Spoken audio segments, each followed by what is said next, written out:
You're listening to a story on the Wolflate channel. The following content is entirely fictional and a product of imagination and created for entertainment purposes only. This story is not based on real events and does not promote criminal behavior, violence, or superstition in any form. Some parts may contain crime, horror, and violence content. Viewer discretion is advised. This video is not suitable for children or anyone under the age of 18. Enjoy the story. Hello there.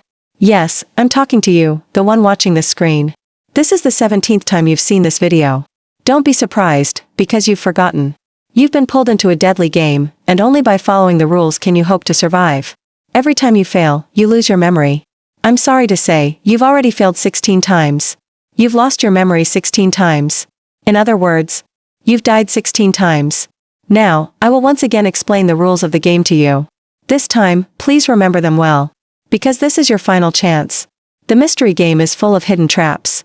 The rules of this game of life and death are as follows. 1. If you wake up at 4 a.m. after falling asleep, do not open your eyes. 2. Do not stare into the darkness, try to reach for the light switch on the right side of your nightstand.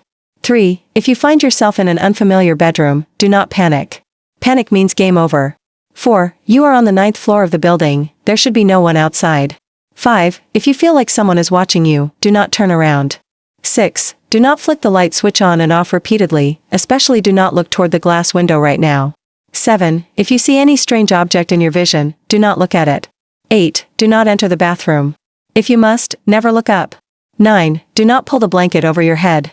If you already did and saw nothing, then prepare yourself. 10. If you hear any sound not made by you, coming from inside the room, do not check. Do not check. Do not check. 11. If you hear the sound of a chainsaw nearby, just imagine someone is repairing something. 12. Do not eat any food, and especially do not take the white pill. 13. There is no mirror in this room. If there is, don't look into it, especially when the reflection doesn't look like you. 14. There is no diary of mine in this room. If you see one, do not believe a single word written inside. 15. If you hear knocking at the door, look through the peephole. Confirm that the creature knocking is fully intact. If not, don't open it. 16. No police will come. If someone claims to be the police and knocks on your door, do not respond. 17. If someone begs you for help and says they live in the apartment next door, ignore them. There is no one living next door. 18. Do not, under any circumstance, go outside. Trust the door. The door won't let you be split in half. 19. If more than 1 hour has passed since you woke up, do not open the door for anyone. Hide immediately. 20. You may hide in the wardrobe. The wardrobe is a perfectly safe place. 21. Do not try hiding under the bed. There's no more room left for you down there. 22. Make sure there is a corpse inside the wardrobe. If there isn't, take the white pill. If this is your final chance, this rule no longer applies. 23. Do not attempt to take your own life. 24. Check the bottom left corner of your screen to confirm you've clicked like. If you haven't, tap it now to mark that you've read the rules. 25. Remember, no one who talks to you will be truly human. I think you're sitting under the covers right now, scared, yet secretly laughing as you listen to this video, aren't you? After all, that's what you did last time too. To you, this video feels fresh and new, like you've just stumbled upon a strange set of rules in a quirky video. You clicked on it, you shared it with your friends, telling them you couldn't let yourself be scared alone. Then you put down your phone and fell asleep. At 4 a.m., you woke up in a room you didn't recognize. That's when you realized this wasn't just a joke. You didn't take it seriously, understandable, I suppose. But every time you fail, you forget. I'm the only one who remembers everything you've been through. Once again, I'll remind you of your past. You're still surviving. Your only chance lies buried in the 16 deaths you've already experienced. The first time, you were sitting under the covers, scared but chuckling quietly as you listened. You clicked, you shared, and then you put your phone down and went to sleep. Around midnight, you woke up. The first thing you felt was cold. A sharp chill ran down your spine. The feeling between your bed and your blanket, completely off. You realized you weren't in your usual room. You asked yourself, what happened? So, you pretended to still be asleep, curled up your body, slowly poked your head out from under the blanket, and carefully peeked at your surroundings. What appeared before your eyes was a strange bedroom. A wardrobe. A mirror. A bathroom. Everything was still. All shrouded in gentle darkness. No signs of danger. You wondered, why are you here? Immediately, your mind jumped back to the video you watched before bed. The game of life and death, it's real. The danger is hidden where you least expect it. Suddenly, you caught a faint blur in your peripheral vision. Something like a human face. You thought it was just your imagination, until you lowered your gaze without thinking. Inside your blanket, a pair of bloodshot eyes were staring directly at you. You saw it. You saw it. You saw it. I told you. Rule number 1, if you wake up at 4 a.m., do not open your eyes. The second time, you remembered the rules of the death game. So in this chance, you chose not to open your eyes. You focused only on the contents of that rule. You wondered, what would happen if you did open your eyes? What had happened before this, you no longer remembered. In your mind, flashes of terrifying memories, fragmented, broken, flickered like sparks, disturbing you deeply. You couldn't recall them in detail. Clearly, you had lost some of your memories. Only that one rule remained. But even then, it didn't help much. The third time, you didn't take the video seriously at all. You ignored it. Or maybe you didn't wake up at 4 a.m. You weren't sure anymore. All you knew was that the only memory left in your mind was a blurry image, a figure with messy hair, sitting at the end of your bed, staring straight into your face. The fourth time, you chose not to open your eyes. Instead, you reached out your right hand, feeling for the light switch beside the bedside drawer. With a soft click, you succeeded. The room lit up with a faint, hazy glow. You cautiously scanned the room. At a glance, the bedroom looked normal. But blood, thin, dark blood, was seeping from the cracks of every piece of furniture, the wardrobe, under the bed, the suitcase. That alone was enough to make you understand, there are things that must never be checked. Especially not when the room is filled with faint, agonizing cries coming from every direction. You sat on the bed, about to call the police. This time, you were careful not to look at your phone screen before unlocking it, because your memory warned you, you had just died again. You had sensed it, the second before. A presence. An unspeakable stare fixed right behind your back. Outside the window, you thought you saw a faint human shape. You didn't know if it was connected, but last time, you accidentally saw your own back through your phone screen. Right there, over your shoulder, a voice whispered, "Turn around. Turn around. Turn around.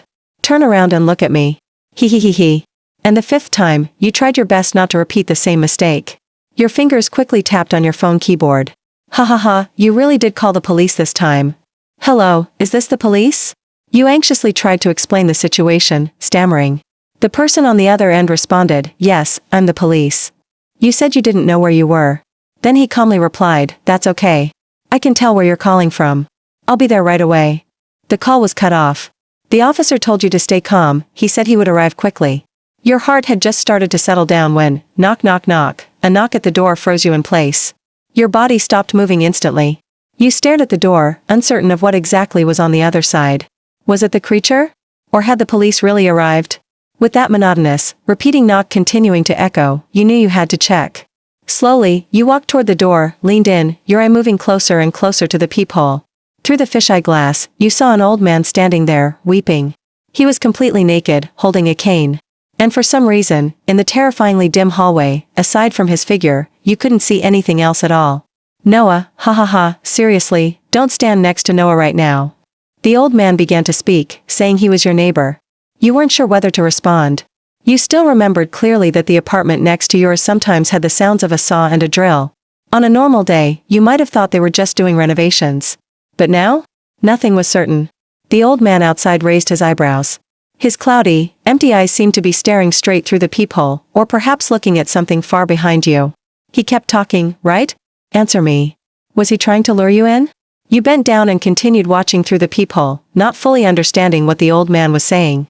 It was like he was speaking to the air, like a conman talking to ghosts. Then he said, "I want to warn you. Don't trust her. The rules are fake. Those things are just the result of your own locked-up soul. What you should really trust is the message being spoken in another language, your lover's voice. That person's always been trying to save you, but can only leave broken, scattered words. Your lover is almost home now. When they arrive, don't resist. Just hold them. It's okay. Don't run." After saying those cryptic words, the old man turned and walked away, leaving you standing there, your mind blank. But not because of what he said. No.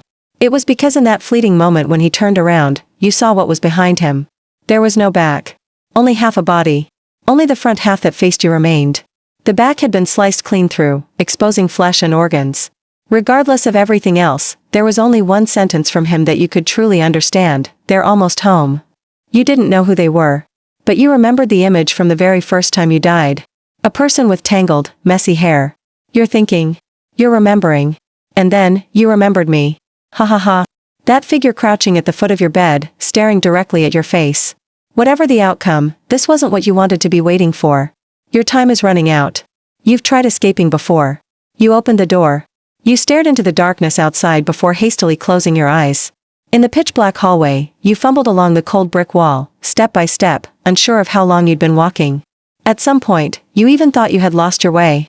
And then, finally, in front of you, a small point of light appeared. Hope stirred inside you. That light looked like the outline of a door, your only way forward. So you kept walking, closer and closer, until you stopped. You realized, someone was standing in front of the door. Or at least, something human-shaped. You didn't know what to do. Should you pretend nothing happened and back away? Or should you keep going? You hesitated for a long time. But you wanted to escape. And finally, you mustered all your courage, and stepped forward. Attempt number 11. Now, the rules have updated. Rule 18 has been added, never go outside. Trust the door. The door will not allow you to be split in half. This time, you chose to stay inside. You finally understood that rushing to escape is utterly impossible. You had tried to flee 3 times, and each time it ended badly. Worse still, you died 2 more times. For example, once you attempted to escape through the window, from the 9th floor. You jumped, but as if cursed, you never hit the ground. You discovered the entire building was endlessly looping. When you reached the 1st floor, it didn't end. The moment you passed it, you were falling from the 9th floor again. And again. And again.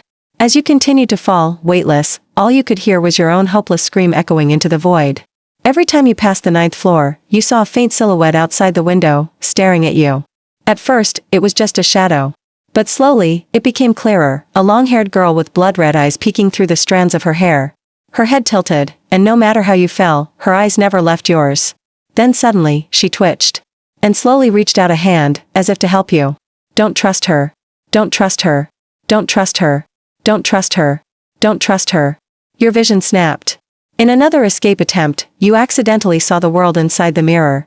You wondered, could there be a way out through there? And so you entered the large mirror in the bathroom. At first glance, the scene stunned you. The reflection wasn't your room, it was clean, tidy, and bathed in warm light. Inside that mirrored room, a family of 3 played inside the wardrobe. 2 men chatted under the bed. A head was sleeping under the blanket. 5 women were laughing and swinging happily outside the glass window, like a human wind chime swaying gently in the breeze. Then, suddenly, all of them turned their heads to face you at once. Their eyes wide open. Their mouths grinning wildly. And in unison, they said, "Don't believe in the 25 rules. The rules are fake, fake, fake, fake, fake. Ha ha ha. What else can you do?" Every time, you think your escape plan is going smoothly. But then, as you try to recall what happened, you realize there's another blank in your memory. Another death you can't remember. And then you understand? You've died even more times than you thought. Aside from the deaths you vaguely recall. How many times have you died without even knowing? There have been too many memories like that, and you don't know how many more you'll have to face in the future. You're starting to lose hope. Just then, a heavy knock echoes from the door, followed by a voice from outside, "Police. Open the door." Your heart tightens like something is gripping it. It's the police. The officer you called. The hero you've been waiting for is finally here. You rush to the door, and at that very moment, a new memory floods your mind. In that memory, you also ran to the door and immediately opened it for the police, even though you didn't understand why the knocking sounded so mechanical, or why he kept repeating the same words, "Police. Open the door." Again and again. Like a machine. But you didn't question it too much. You opened the door. And you saw, the head of a police officer. And only the head. A single head, wearing a police cap, floating in midair, repeating over and over, "Police. Open the door. Police. Open the door." The moment you opened the door, he finally stopped. That head slowly rotated to look at your face. Then he started laughing, maniacally. "Police. Open the door. Police. Open the door. Police. Open the door." With that terrifying laughter echoing all around, blood began pouring from behind him, flooding in waves, drowning you, drowning the entire room. Every memory, all drowned by what he told you. He said you forgot. Whether it was real or not, you can't tell. He's lying. He's lying. He's lying. He's lying. He's lying. He's lying. He's lying. He's lying. He's lying. He's lying. He's lying. He's lying. He's lying. He's lying. He's lying. He's lying. He's lying. He's lying. He's lying. Round 16. A sound echoes from beyond the door, a crisp metallic clink. He's using a key to open the door. Your instincts scream in panic, pushing you to hide. You sprint toward the bed and dive under it, only to find two corpses already lying next to you. One of them slowly turns its head and whispers, "Sorry, it's full down here." You're scared out of your wits. You crawl out in a frenzy and rush into the wardrobe. You don't know what might be hiding in the cramped darkness within. But just as you close the door, it opens the door. And that's the end of our story, everyone. So, what might come for you tonight? Let's wait and see. Just kidding. And once again, this video contains fictional horror content involving violence and crime themes. All characters and events are entirely fictional and created for storytelling and entertainment purposes only. Viewer discretion is strongly advised. And that wraps up today's storytime video. Wolf thanks you all so much for supporting this content. Don't forget to like and subscribe for more storytelling videos from Wolf. See you next time.